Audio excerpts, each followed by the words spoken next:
शिवसेना नेता और शिवसेना के मुखपत्र सामना के संपादक संजय राउत ने साफ साफ कहा है कि ये खून नहीं है।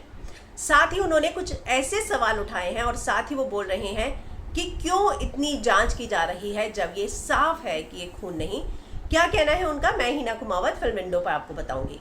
उन्होंने सामना में एक आर्टिकल लिखा है जिसमें उनका ये कहना है कि ये खून नहीं, और साथ ही उन्होंने 5 ऐसे पॉइंट दिए हैं जिसमें उन्होंने एक एक करके खुलासा किया है, जिसमें वो बोलते हैं कि पिछले कई समय से सुशांत जो है अलग अलग साइकेट्रिस्ट से अपना ट्रीटमेंट करा रहा था। दूसरा उन्होंने पॉइंट दिया है कि सुशांत ने अपनी जान लेने से पहले किसी भी तरह का कोई नोट नहीं लिखा है। ऐसे में रोज किसी ना किसी को बुलाकर जो 11-11 घंटे की पूछताछ की जा रही है वो क्यों की जा रही है। तीसरे पॉइंट में वो लिखते हैं उसके पास काम नहीं था, ये बात एकदम गलत है। उसकी आर्थिक स्थिति एकदम सही थी। वो ऐसे घर में रह रहा था जिसका रेंट जो है 5 लाख रुपया था। उसके पूरे घर का महीने का खर्चा जो है वो 10 लाख रुपया था। तो ऐसे में इस बात को क्लेम करना कि उसकी आर्थिक स्थिति अच्छी नहीं थी, ये बात एकदम गलत है।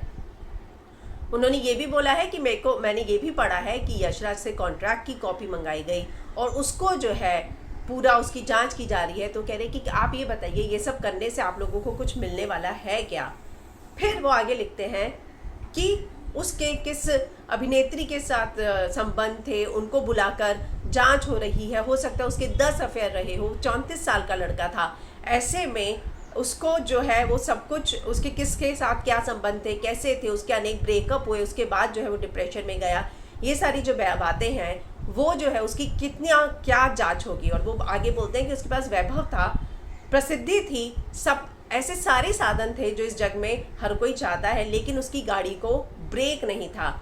उनकी तरह बहुत सारे लोगों ने भी बाहर से आकर जो है अपना करियर बनाया है, और कई स्टार पुत्र ऐसे भी हैं जो अब पर्दे के पीछे हैं। और साथ में वो कहते हैं कि आज तो जो है शाहरुख सलमान के भी कई बार फिल्में नहीं चलते हैं। तो ऐसे में जो है सिर्फ और सिर्फ जो आजकल बहस चल रही है सोशल मीडिया पर, जितना सारा ये चल रहा है, इसी पर संजय राउत जो है अब सवाल उठा रहे हैं। उनका ये कहना है कि ये साफ साफ है कि ये खून नहीं था। और उन्होंने इस बात का भी दावा किया कि वो अपनी बायोपिक में जो है जॉर्ज फर्नांडिस की सुशांत को लेना चाहते थे, लेकिन जब उन्होंने जानकारों से बात की तब उन्हें पता चला कि उसकी मानसिक स्थिति अच्छी नहीं है और जो है सेट पर उसका बर्ताव अच्छा नहीं है। तो ये सारी बातें जो है संजय राउत ने बोली है, बताई हैं, और अपने जो शिवसेना का मुखपत्र है सामना, उसमें ये सारी चीज़ें लिखी हैं।